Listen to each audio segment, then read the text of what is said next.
दोस्तों नमस्कार। Current affairs की दुनिया में स्वागत है। नवंबर चल रहा है, दिसंबर आएगा, फिर नया साल आएगा है। वो साल दूसरा था, ये साल दूसरा है। तुम तो ठहरे परदेसी, साथ क्या निभाओगे। पहली न्यूज़ देख लो क्योंकि फिर तो तुम भूल जाओगे।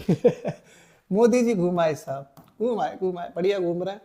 भूटान की यात्रा करके आए हैं, तो पीएम मोदी की भूटान यात्रा, पीएम मोदी की भूटान यात्रा। और सब ठीक है, बढ़िया चल रहा है, मौज मस्ती चल रही है। शादियों का सीजन चल रहा है यारो, शादियों का सीजन।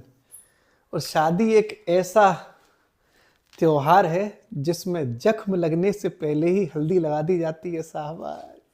सितम तो है ही ये, जिसकी हो गई है उसके लिए अलग लेवल का सितम है, जिसकी नहीं हो पा रही उसके लिए अलग लेवल का सितम है। सितम तो है ही साहब, है कि नहीं। शादी जो है दोधारी तलवार है। मोदी जी साहब भूटान घुमाए। जब भी कहीं जाते हैं तो तूफान मचा के आते हैं। मचाया है भूटान में भी, काफ़ी मचा है। एक एक करके समझते हैं। 1020 मेगावाट का एक प्रोजेक्ट भी लगाया है। तो 1020 मेगावाट का 1020 मेगावाट का एक प्रोजेक्ट लगाया है। प्रोजेक्ट का मतलब है परियोजना, जल विद्युत परियोजना। और उसका नाम है दोस्तों पुनात सांगाछू। पुनात सांगाछू क्योंकि भूटान में है तो उसी लैंग्वेज में नाम है, लिख दे रहा हूँ मैं। 1000 मेगावाट की पुनात पुनात सांगाछू, पुनात सांगाछू छू पुनात सांगाछू परियोजना, ये जो है भूटान में मोदी जी ने शुरू करी। इसका उद्घाटन किया इन्होंने, इसका उद्घाटन। क्लियर है। तो मोदी जी ने ये उद्घाटन कर मारा बढ़िया तरीके से। और एक चीज़ और करी है, ये तो भूटान में हो गया। अब भूटान वाले कह रहे थे कि मोदी जी से बोले साहब हमें भी आपके हिंदुस्तान में कुछ बढ़िया भूटान का मंदिर या मठ वगैरह बनाना है, तो कोई जगह वगैरह दे दो। तो मोदी जी ने बोला कि मैं बनारस से सांसद हूँ, आओ बनारस में ही बनाओ, वाराणसी में बनाओ। तो वहाँ पर जगह भी दे दी है साहब मोदी जी ने। तो अगला जो तूफानी काम ये हुआ कि भूटानी मठ के लिए, भूटानी मठ, देखो मठ होता है लेकिन अपन लोग तो उसे मंदिर कहते हैं, तो मठ कह लो मंदिर कह लो की बात है। भूटानी मठ के लिए वाराणसी में भूमि, ठीक है, भूमि अनुदान। भूमि अनुदान, अनुदान का मतलब होता है दान दिए साहब। एक तूफान ये भी मचा दिया। और देखो दोस्तों क्या तूफान मचा है। तो एक प्रोग्राम होता है, उसको कहते हैं कालचक्र समारोह। कालचक्र समारोह, ये एक प्रोग्राम होता है भूटान में। इस कालचक्र समारोह में भी मोदी जी ने हिस्सा लिया है। कालचक्र समारोह होता क्या है, तो तुम्हारी शादी तो का प्रोग्राम तो है नहीं, इसलिए समझना पड़ेगा तुम्हें। तो जो तिब्बती लोग होते हैं, तिब्बत के जो बौद्ध लोग हैं, भूटान में ज़्यादातर लोग बौद्ध रहते हैं, तिब्बती बौद्ध रहते हैं, उनका ये एक त्यौहार है। उसमें मोदी जी ने हिस्सा लिया है। तो कालचक्र समारोह ब्रैकेट में लिख सकते हो तिब्बती बौद्ध समारोह, तिब्बती बौद्ध अनुष्ठान लिख लो सबसे अच्छा, ये एक अनुष्ठान है। इसमें मोदी जी ने भाग लिया। ठीक है, अभी रुको सुनो, पहले मोदी जी तक लिखना, ठीक है। अब अकेले मोदी जी तो जाएंगे नहीं इस इतने बड़े प्रोग्राम में। तो जो भूटान गए हैं, जब मोदी जी घूमने, तो जब भूटान गए हैं तो भूटान के राजा भी साथ में गए। अब अकेले मोदी जी थोड़े जाएंगे, तो भूटान के राजा भी साथ में गए थे समारोह में हिस्सा लेने। तो कालचक्र समारोह में मोदी जी और भूटान के किंग,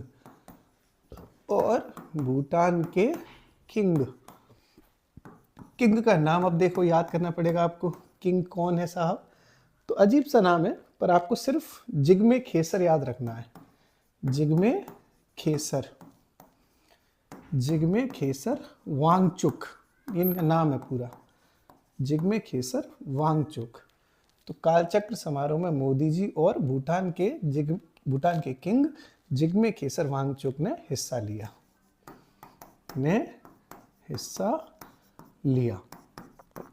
ठीक है, पूरी न्यूज़ समझ लिया आपने। कौन सी न्यूज़ है ये। जिग्मे खेसर ने मोदी जी के साथ में कालचक्र समारोह में हिस्सा लिया। भूटान में ये उत्सव था। 1020 मेगावाट की पुनः सांगू हाइड्रो पावर प्रोजेक्ट भी आपका भूटान में लग गया। मोदी जी ने उद्घाटन कर दिया। और भूटानी मठ के लिए, ये भूतनी नहीं लिखा है ना, भूतनी लिख दो, भूटानी लिखा है, भूटानी। भूटानी मठ के लिए वाराणसी में अच्छी खासी जगह प्रधानमंत्री मोदी जी के द्वारा भूटान को दी गई है। अब यहाँ बनेगा भूटान का मठ। ओके। और साहब पढ़ाई पढ़ाई चल रही है कि बस मस्ती चल रही है? शादियों के सीजन में है, साड़ी पहन पहन के सेल्फी खींची जा रही है, लड़के एकदम कोट शोट पहन के भाई साहब धुआं मचाए हैं, स्टोरी डालते हैं, स्टेटस डालते हैं। जो लोग हमारे प्रोग्राम में शामिल हैं उनका स्टेटस हमें दिखता है व्हाट्सएप पे, तो बढ़िया बढ़िया जब कोई स्टेटस लगाए तो स्क्रीनशॉट लेके मेरा असिस्टेंट मुझे भेजता है, सर देखो आपके स्टूडेंट धुआं मचा रहे हैं। तो मैंने कहा भाई दिखा दिखा, है कि नहीं। मैं कहता हूँ स्टूडेंट ना है साहब, दोस्त वोस्त सब घूम रहे हैं। अगला देखो साहब, अगली जो न्यूज़ है दोस्तों वो है ब्लू फ्लैग सर्टिफिकेट।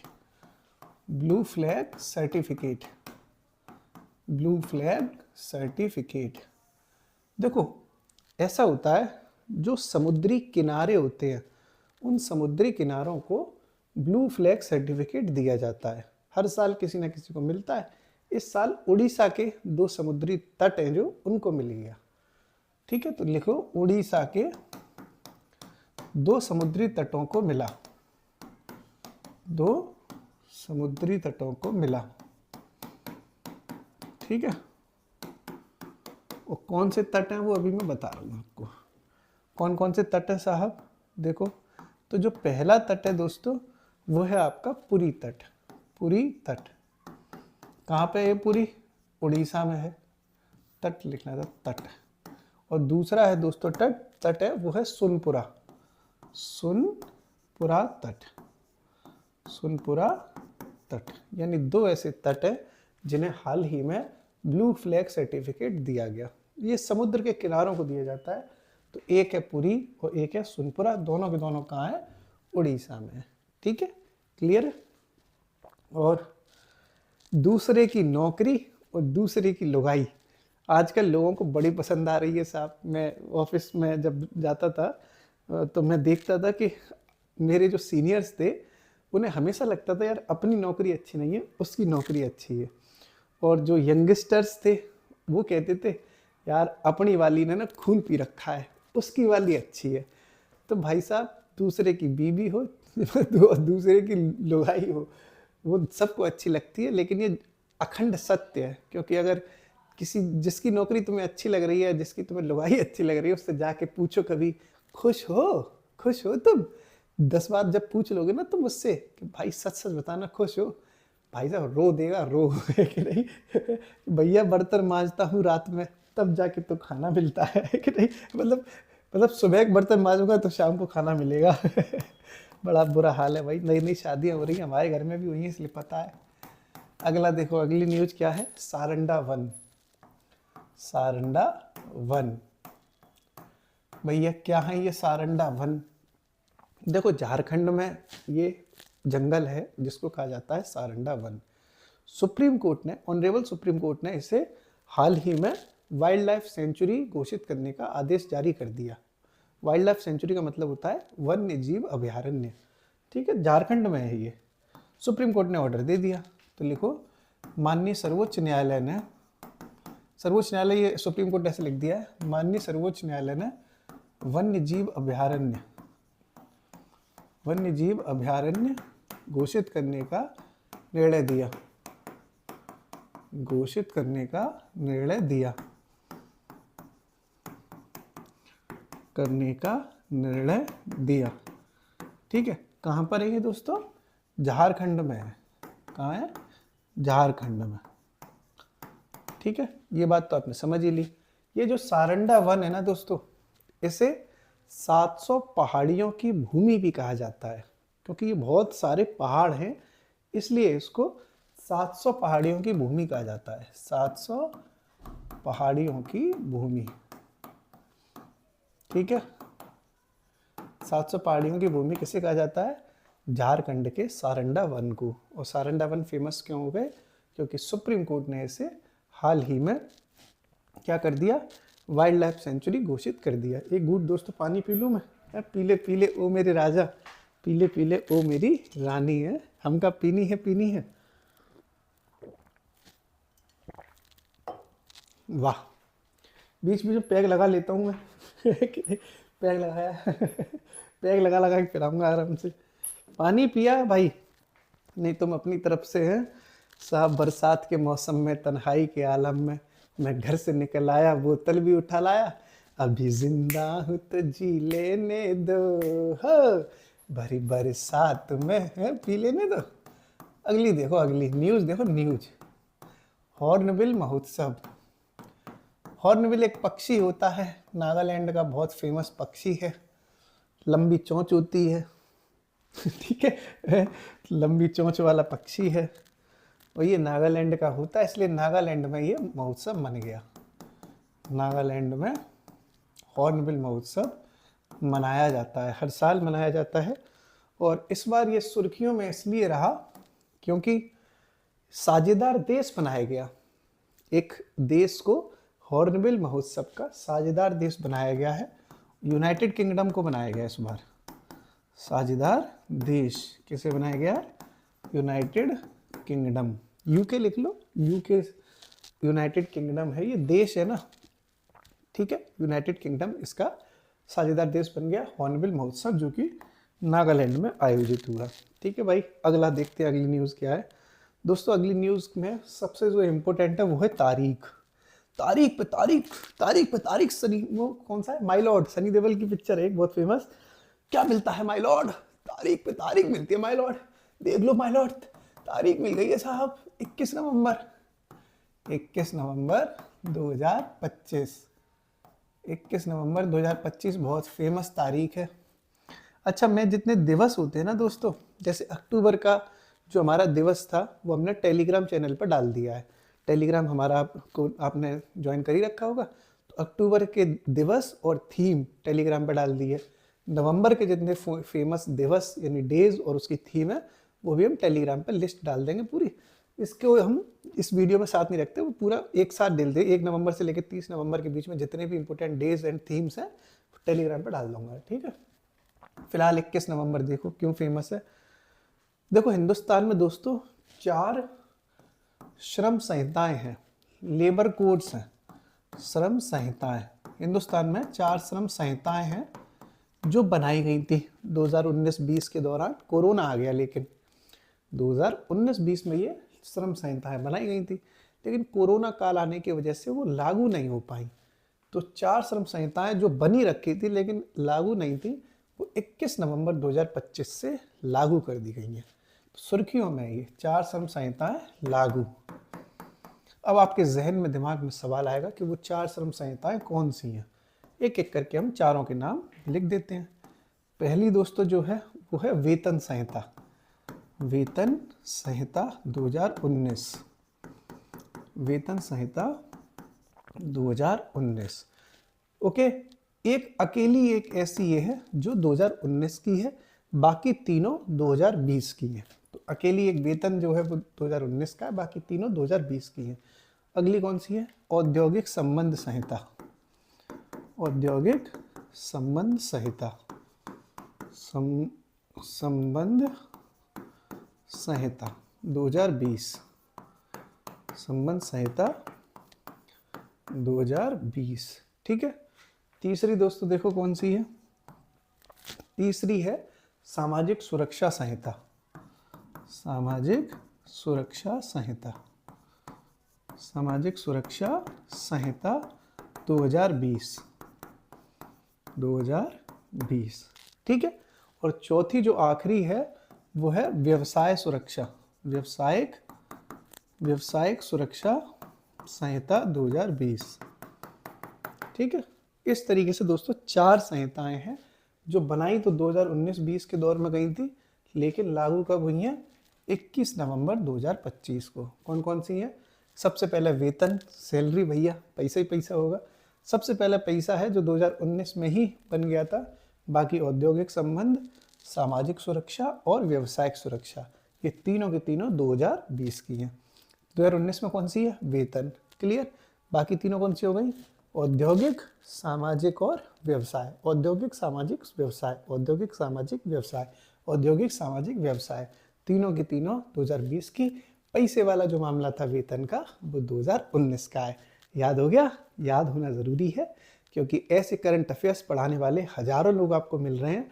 आप मेरा ये प्रयास रहता है कि मैं आपको याद करवा सकूं, क्योंकि कंटेंट की तो कोई कमी है ही नहीं मार्केट में, याद करवाना बड़ी चीज़ है ना। ठीक है, लिखते भी चलो साथ साथ में, पीडीएफ नहीं दी जाएगी। बहुत पीडीएफ खेल लिया।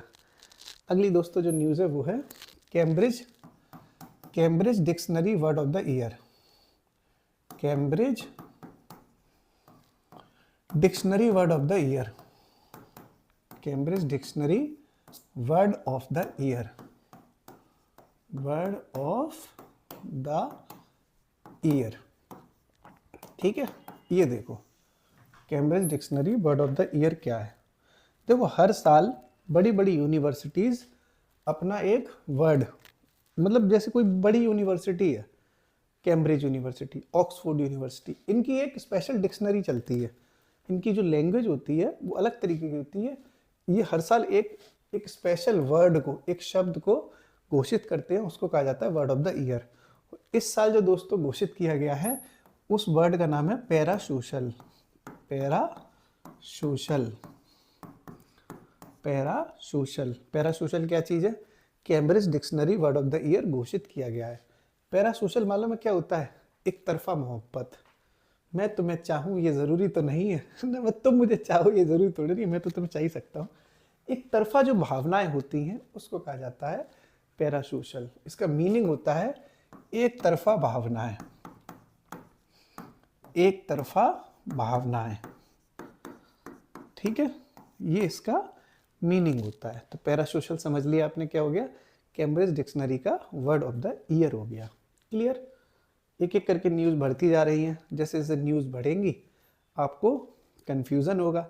इसीलिए मैं कहता हूँ कि मेरे टेलीग्राम पे जो हम लोग प्रैक्टिस करवा रहे हैं लगातार, जो हम फ्री में भी कुछ चीज़ें, देखो ऐसा नहीं है कि सारी चीज़ों का पैसे ही लग रहा हो, फ्री में हमने बहुत कुछ करवा रहे हैं। जैसे फैक्ट सीरीज करवाते हैं, करंट अफेयर्स के टेस्ट भी मैं फ्री में काफ़ी लेता हूँ। जो लोग प्रोग्राम में शामिल नहीं हो सकते फाइनेंशियल कंडीशन की वजह से, उनके लिए भी बहुत सहूलियत है। बाकी अगर आप चाहें तो बहुत हमारे प्रोग्राम चल रहे हैं। एक प्रोग्राम हम शुरू कर रहे हैं दोस्तों, ये हमारा नंबर है, जो टीम का नंबर है 7307055749 7307555749। एक बहुत शानदार प्रोग्राम शुरू कर रहे हैं हम लोग 1 जनवरी से। हैप्पी न्यू ईयर से। अगर आप किसी भी परीक्षा की तैयारी कर रहे हैं उत्तर प्रदेश की, और आपको जीएस में पढ़ने में दिक्कत है, तो जैसे धुआं हम करंट अफेयर्स का मचा रहे हैं, वैसा धुआं हम जीएस में मचाएंगे। आप इस नंबर पर कांटेक्ट कर सकते हो। फ़ोन नहीं करोगे, फ़ोन कोई नहीं उठाता, या तो व्हाट्सएप पे मैसेज करो या टेलीग्राम पे मैसेज करो, वहाँ जानकारी ले सकते हो। बहुत कम पैसों में हमने जीएस के सभी सब्जेक्ट्स रखे हैं ताकि आप लोग सेलेक्ट हो सकें।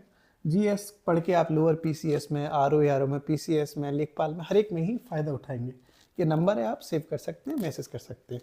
ठीक, अगला देखो, अगली जो न्यूज़ है दोस्तों वो है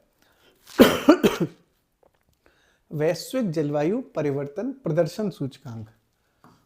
वैश्विक जलवायु परिवर्तन प्रदर्शन सूचकांक। परिवर्तन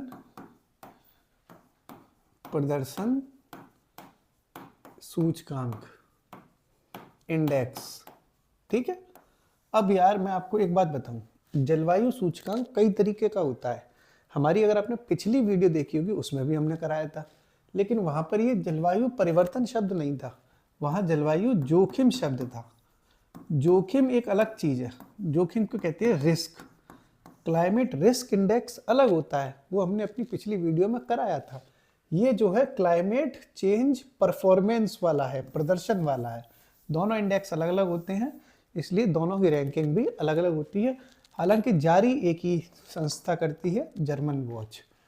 तो जो जारी करा है वो किया है जर्मन वॉच ने, जर्मन वॉच। ठीक है, जर्मन वॉच द्वारा जारी किया गया है। रैंकिंग अलग अलग है। पिछली बार की रैंकिंग पिछली वीडियो में बताई थी, इस बार की रैंकिंग इसमें बता रहे हैं। देखो, स्टार्टिंग के जो 3 रैंक है, टॉप 1, 2, 3, किसी की औकात नहीं हो पाई कि 1 2 3 पे कोई शामिल हो पाता, यानी टॉप 3 वैकेंट है, खाली है। 4th रैंक से रैंक मिलना शुरू हो पाई, क्योंकि 1 2 3 पे लाने के लिए जलवायु जैसा प्रदर्शन किसी ने किया ही नहीं। तो ये बात बतानी थी आपको कि टॉप 3 खाली है और 4th पे आप आए। तो लिखो शीर्ष 3 स्थानों पर, शीर्ष 3 स्थानों पर कोई देश नहीं, कोई देश नहीं है। ठीक है, शीर्ष 3 स्थानों पर कोई देश नहीं है। 4th पे आया है, 4th पे जो दोस्तों रैंक आई है वो है, 4th पे आप आया है डेनमार्क, डेनमार्क। ठीक है, इंडिया का हिसाब कहाँ पहुंचा? तो इंडिया जो हमारे खड़े हुए हैं वो खड़े हैं 23 पे, इंडिया हमारे 23 पे है, 4th पे डेनमार्क है, 1 2 3 पे घंटा कोई नहीं है। ठीक है, जर्मन वॉच ने जारी किया। अब देखो लास्ट कौन है, लास्ट कौन है, आखिरी भी आपको पता होना चाहिए। तो आखिरी दोस्तों जो देश है वो है आपका सऊदी अरब, सऊदी अरब। और सऊदी अरब आपका कौन सी रैंक पे है? तो ये 67 रैंक पे है। क्लियर है? यानी वैश्विक जलवायु परिवर्तन प्रदर्शन सूचकांक जर्मन वॉच ने जारी किया, टॉप 3 स्थानों में घंटा कोई नहीं आया। घंटा इसलिए नहीं आया क्योंकि जलवायु के मामले में घंटा कोई काम नहीं कर रहा है। 4th पे देखा जाए तो डेनमार्क है, इंडिया देखा जाए तो 23 है, और लास्ट में देखा जाए तो सऊदी अरब है, जिसकी रैंक कितनी है? 67। क्लियर हो गया सब कुछ एकदम? और सब बढ़िया है? बढ़िया चल रहा है? क्यों चल रहा है? शादी वादी में जा रहे हो कि नहीं जा रहे, कि पूरे दिन पढ़ते ही रहते हो? जाओ जरा देखो, ये जवानी है दीवानी पिक्चर देखने के लिए थोड़ी बनी, दिखाने के लिए तो बनी है कि नहीं बनी। तो एकदम 27 28 साल 25 साल 24 साल की उम्र में जो एकदम मन के अंदर लड्डू फूट रहे हैं, तो मन के अंदर लड्डू फूटते हुए देखो भी, और लोगों को भी तो फूट रहे हैं। तो जाओ भाई, ऐसा कजरारे कजरारे तेरे नैना देखो जा जाके भाई हम लोग अब तो थोड़ा बुढ़ापा सा आ गया भाई। तो जब तुम लोगों की मतलब पढ़ाई वाली जो उम्र चल रही थी उसमें तो बहुत घूमते थे साहब। आए आहा, वो देखो वहाँ पे, वहाँ चल चल चल चल चल तो तुम भी जाया करो। अगला देखो साहब, हसीना मान जाएगी, मतलब करंट अफेयर्स में न्यूज़ है अगली, हसीना, शेख हसीना। आहा, पिक्चर देखिए नहीं देखी? हसीना मान जाएगी, तो वही न्यूज़ है अगली, शेख हसीना। नाम तो सुना ही होगा, हसीना हसीना हसीना जाने मन। बांग्लादेश की पूर्व प्रधानमंत्री थी शेख हसीना। हाल ही में इन्हें मौत की सजा सुनाई गई है। देख रहा है विनोद?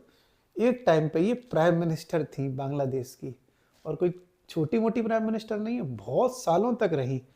आज का दौर ये है कि कुत्ता भी नहीं पूछ रहा है ना, और मौत की सजा सुनाई है, वो भी छोटे मोटे कोर्ट ने नहीं सुनाई, इंटरनेशनल कोर्ट ने सुनाई है। ठीक है, तो बांग्लादेश की पूर्व प्रधानमंत्री, बांग्लादेश की पूर्व पीएम है ये, पूर्व पीएम शेख हसीना। किन्ने सुनाई है इनको? अंतर्राष्ट्रीय अपराध न्यायाधिकरण ने, अंतर्राष्ट्रीय अपराध न्यायाधिकरण ने मौत की सजा सुनाई। न्याय गलत लग गया, न्यायाधिकरण ने मौत की सजा सुनाई, ने मौत की सजा सुनाई। ठीक है, क्लियर हो गया? अब क्योंकि ये प्राइम मिनिस्टर थी, ताकतवर थी, तो कई देशों के नेताओं का बड़ा सपोर्ट है इनका, इसीलिए संयुक्त राष्ट्र संघ ने इस सजा का विरोध किया है कि मारो मत। मतलब थोड़ा बहुत अपने अपने सब सोच रहे होंगे, यार हसीना है क्यों मार रहे हो, मर जाएंगी, मर जाएगी नहीं। तो संयुक्त राष्ट्र संघ यानी यूनाइटेड नेशंस ऑर्गेनाइजेशंस के द्वारा विरोध दर्ज किया गया है। ठीक है, सजा पे द्वारा विरोध दर्ज। यूनाइटेड नेशंस ऑर्गेनाइजेशन ने शेख हसीना को मौत की सजा सुनाने के विपक्ष में मतदान दिया। इसका मतलब है यूनाइटेड नेशंस नहीं चाहता कि हसीना जाने मन चली जाए। हालांकि इनके काम बहुत खतरनाक रहे। अब लेकिन मारना मूरना नहीं चाहिए, ऐसा मानना है यूनाइटेड नेशंस का। इन्होंने बहुत गलत किया बांग्लादेश में।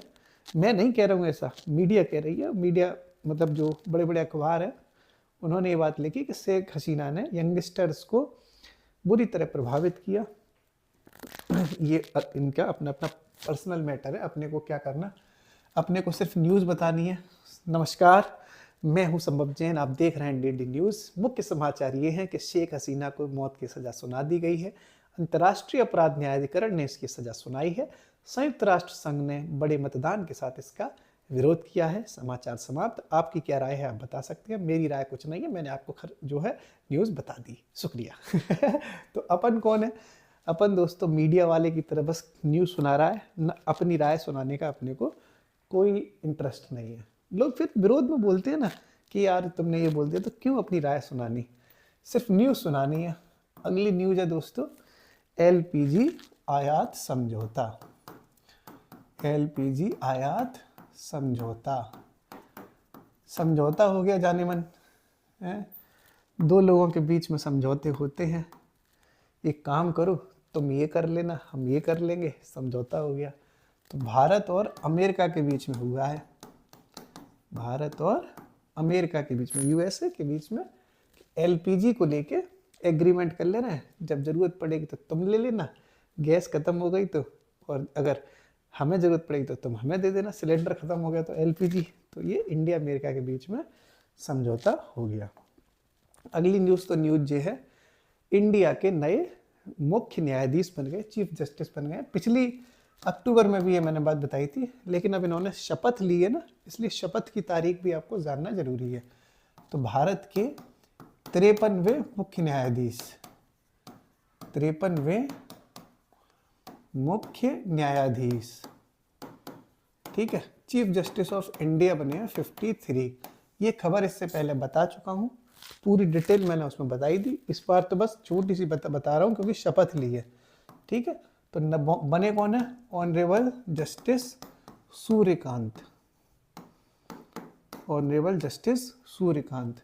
शपथ इनकी आ गई है, तो शपथ की तारीख आपको पता होनी चाहिए। 24 नवंबर को इन्होंने शपथ ली है, 24 नवंबर 2025 को इन्होंने। हम भारत के प्रति ये शपथ लेते हैं कि भारत के संविधान की निष्ठा के साथ और गरिमा के साथ, ये वो जो पूरी शपथ होती है, ऑनरेबल जस्टिस सूर्यकांत जी ने ले ली, और ये भारत के 53वें चीफ जस्टिस ऑफ इंडिया यानी मुख्य न्यायाधीश बन गए, ठीक है। अब तुम्हारी मोहब्बत वाली खबर आ रही है। अगली दोस्तों जो खबर है वो है मिस यूनिवर्स। संतूर मम्मा 74वां मिस यूनिवर्स, 74वां मिस यूनिवर्स चैंपियनशिप जो हुई हो गई वो, ठीक है। मिस यूनिवर्स प्रतियोगिता, ठीक है। 74 भी हैं, ये 74 सही से लिख दो, नहीं तुम चिल्लाने लगोगे ये कैसा लिख दिया। अब ठीक है, ठीक भाई। बहुत प्यारी सिटी में आयोजन हुआ है, बहुत खूबसूरत देश है थाईलैंड। जाओ कभी मसाज फसाज करा के आना आराम से, है ना। तो ये थाईलैंड में आयोजन हुआ है इसका, थाईलैंड में आयोजन। बैंकॉक गए हो कि नहीं गए? बढ़िया सिटी है भाई, जाओ। शादी आदि हो जाए तो, अब लड़के लोग तो अकेले जाते हैं वहाँ पे, पता नहीं ऐसा कौन सा स्वर्ग है। लड़कियों को भी लेके जाओ भाई, उनको भी स्वर्ग दिखाओ। तो थाईलैंड में ये आयोजन होता है, किसका? 74वें मिस यूनिवर्स का। अब आयोजन होगा तो कोई विजेता भी रहेगा, लेकिन बड़ा ही दुख के साथ बताना पड़ रहा है कि थाईलैंड में आयोजन भले ही हुआ, लेकिन थाईलैंड वाले नंबर 1 पे नहीं आ पाए, 2 पे आ पाए। तो नंबर 1 पे कौन आई साहब? मैक्सिको की आई लड़की, फातिमा बॉस नाम है, फातिमा बॉस। बॉस है भैया, बॉस। फातिमा बॉस जो कि मैक्सिको की है, वो विजेता रही। तो बॉस है ना, बॉस, बॉस है भैया, नंबर 1 पे तो रह नहीं थी। मैक्सिको की फातिमा बॉस नंबर 1 पे रही। उपविजेता देखो कौन रहा है, उपविजेता तो थाईलैंड की रही उपविजेता, थाईलैंड की रही है उपविजेता। इसी थाईलैंड में जिसमें आयोजन हुआ। उपविजेता का नाम है दोस्तों प्रवीणर सिंह, प्रवीणर सिंह है ये, रा है रा, प्रवीणर सिंह। और ये है आपकी थाईलैंड की। ठीक, क्लियर हो गया? ओके। अब देखो कि इंडिया का हिसाब क्या रहा भाई। मैक्सिको की फातिमा बॉस नंबर 1 पे रही, नंबर 2 पे उपविजेता बन गई थाईलैंड की प्रवीणर सिंह। इंडिया की जो थी वो कौन थी और कौन से नंबर पे रही? इंडिया। तो देखो इंडिया का जो हिसाब किताब रहा वो टॉप 12 में जा पाया, शीर्ष 12 में ही पहुंच पाई। अब आपके दिमाग में आएगा कौन शीर्ष 12 में पहुंच पाई है? तो उनका नाम है मनिका विश्वकर्मा। ठीक है, शीर्ष 12 में मनिका विश्वकर्मा पहुंची। मनिका विश्वकर्मा पहुंची। ठीक है, मनिका विश्वकर्मा टॉप 12 में ये रही। मनिका इनका नाम था, टॉप 12 में पहुंच गई। शादियों का सीजन चल रहा है, लोग जल्दबाजी में सोच रहे होंगे जल्दी जल्दी करंट अफेयर्स खत्म हो तो शादी में जाए। सेम हमें भी निकलना है शादी में, तो मैं भी सोच रहा हूँ जल्दी खत्म हो भागूं भाई साहब। परिवार एकदम रेडी है, 4-5 दिन के लिए जाना था तो मैंने सोचा शूट कर जाऊँ। हालांकि आईपैड लेके जा रहा हूँ, वहीं से बना दूंगा, चेहरा नहीं दिखेगा 2-3 वीडियो में, पर कोई नहीं, करंट अफेयर्स रेडी रहना चाहिए। क्योंकि जब मैं अपने घर से जाता हूँ तो बोर्ड लेके थोड़ी साथ चला जाऊँगा, बोर्ड और कैमरा लेके। आईपैड लेके जाता हूँ, आईपैड पे तो कहीं से भी बना दो, वो पोर्टेबल है। अब इतना बड़ा बोर्ड उखाड़ के छाती में धर के थोड़ी ले आऊँगा अपनी। 6-7 दिन के लिए जा रहा हूँ, शादी है साहब, मेरी नहीं है मेरी होगी तो बताऊँगा, मेरी नहीं है, बहुत खास की है, दिल तोड़ के जा रही है मेरा है ना, मतलब हो रही है उसकी शादी। दो जब अपोजिट जेंडर के जब दो दोस्त होते हैं, लड़का और लड़की, तो उनमें से जब किसी एक की शादी हो रही होती है तो वो चली जाती है। खासकर तो अब हम लोग, जैसे मैं हूँ, उससे मैं कभी भी रात में 12 बजे कॉल कर लेता था, और कैसी है, बढ़िया बढ़िया। अब उसकी शादी हो रही है, अब उसका पति होगा, अब हम थोड़ी कॉल कर पाएंगे, है कि नहीं? तो साहब, दुश्मन ना करे दोस्त ने वो काम किया है, उम्र भर का गम हमें इनाम दिया है जग सुना सुना लागे। अगली जो न्यूज़ है दोस्तों वो है शाही होप। क्या है साहब शाही होप? कौन है ये? तो क्रिकेटर हैं ये, क्रिकेट खेलते हैं वेस्ट इंडीज के। वेस्ट इंडीज के ये क्रिकेटर हैं, तूफान मचा दिया इन्होंने, बहुत फेमस। तो वेस्ट इंडीज के क्रिकेटर, ठीक है, वेस्ट इंडीज के क्रिकेटर हैं। क्या है साहब, क्या किया है इन्होंने? तो देखो दुनिया में जितनी टीमें टेस्ट मैच खेलती हैं, क्रिकेट में टेस्ट मैच होता है, तो जितनी टीमें टेस्ट मैच खेलती हैं सभी टीमों के खिलाफ इन्होंने सेंचुरी लगाई है, शतक मारा है। और ऐसा करने वाले ये दुनिया के पहले क्रिकेटर बने जिन्होंने सभी टीमों के खिलाफ टेस्ट में सेंचुरी मार दी। ठीक है, तो लिख लो, सभी टेस्ट खेलने वाले, सभी टेस्ट, मतलब टेस्ट खेलने वाली सभी, उल्टा लिख गया, टेस्ट मैच खेलने वाली, टेस्ट मैच खेलने वाली सभी टीमों, सभी टीमों, सभी टीमों के खिलाफ, सभी टीमों के खिलाफ शतक मारने वाले, शतक मारने वाले पहले बल्लेबाज वाले, पहले बल्लेबाज कौन बने हैं? शाही होप।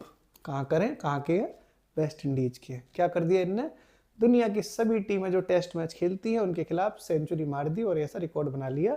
शाही होप वेस्ट इंडीज के क्रिकेटर। और वहीं तो नहीं पहुंच रहे कि शादी किसकी हो रही है। वो तो नहीं थी जो वीडियो में आती है लड़की है, उसकी थोड़ी हो रही, वो उसे ना जाने दे रहा मैं, वो तो जीने के कोई तो सहारे छोड़ो मेरे लिए कि सभी की शादी करवा दोगे। तुम लोग तो बात करते नहीं हो, कोई तो हो जिससे मैं, और यार मन नहीं लग रहा है कह पाऊँ, है ना अगला देखो, रोजर फेडरर। रोजर फेडरर नाम तो सुना ही होगा, स्विट्जरलैंड के बहुत मशहूर टेनिस खिलाड़ी हैं।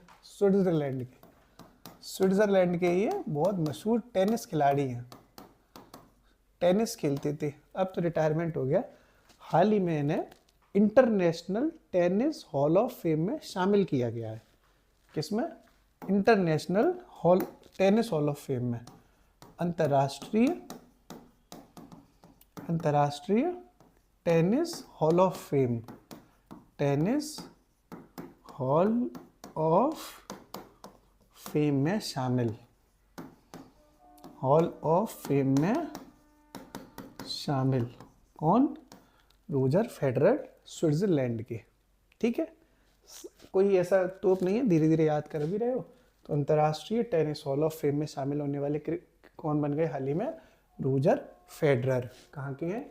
स्विट्जरलैंड के हैं। ठीक है, अगला देखो दोस्तों, अगली जो न्यूज है वो है, पहली बार ऐसा कोई T20 वर्ल्ड कप हुआ जिसमें ऐसे लोग खेले, मतलब वो महिलाओं का था जिनकी आंखें नहीं होती, दृष्टिबाधित होते हैं, उसका आयोजन हुआ है। तो पहला महिला दृष्टिबाधित T20 वर्ल्ड कप, दृष्टिबाधित T20 होता है ना, 2020 T20 वर्ल्ड कप ये हो गया अभी हाल ही में। और ये आयोजन दोस्तों श्रीलंका में हुआ है। कोलंबो है ना श्रीलंका में, वहाँ हुआ है। कोलंबो श्रीलंका में आयोजन, कोलंबो श्रीलंका में आयोजन। ठीक है, कहाँ हुआ है? श्रीलंका के कोलंबो में आयोजन हो गया। अब आपके दिमाग में आएगी कि जीता कौन है और हारा कौन है। तो यार जलने वालों को जलाएंगे, नेपाल को हराएंगे और ढंग से हराएंगे। और कौन हराएगा? इंडिया। इंडिया इंडिया तो इंडिया इसमें जीत गई, नेपाल इसमें हार गया।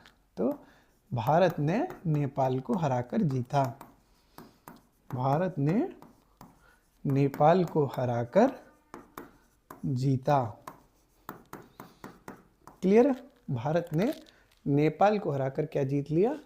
2020 दृष्टिबाधित वाला महिला वर्ल्ड कप। किसने जीता है? इंडिया ने। कौन आ रहा है? नेपाल। और हुआ कहाँ था? आयोजन कहाँ हुआ है?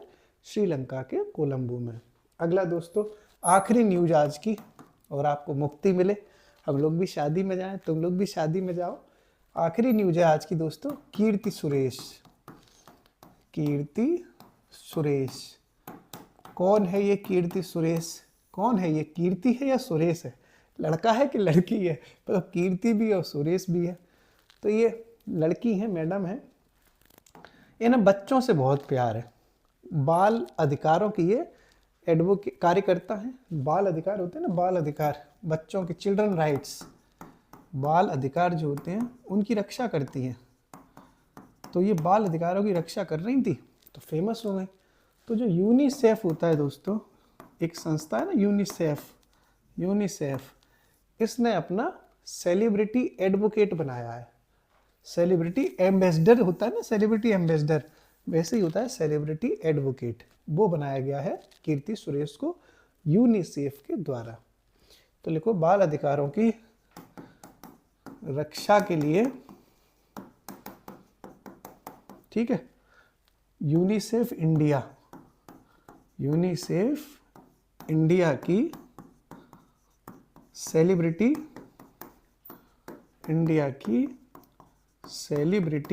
एडवोकेट बनी,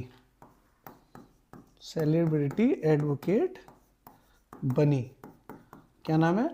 कीर्ति सुरेश। कौन बन गई? यूनिसेफ इंडिया की ये एडवोकेट बनी है, सेलिब्रिटी एडवोकेट बनी है, क्योंकि ये बाल अधिकारों की रक्षा करती हैं।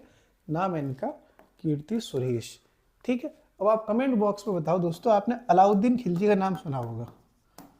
अलाउद्दीन खिलजी नाम सुना है? अलाउद्दीन खिलजी का। इस अलाउद्दीन खिलजी ने दीवान ए रियासत पद बनाया था, एक दीवान ए रियासत, ये एक पोस्ट बनाई थी।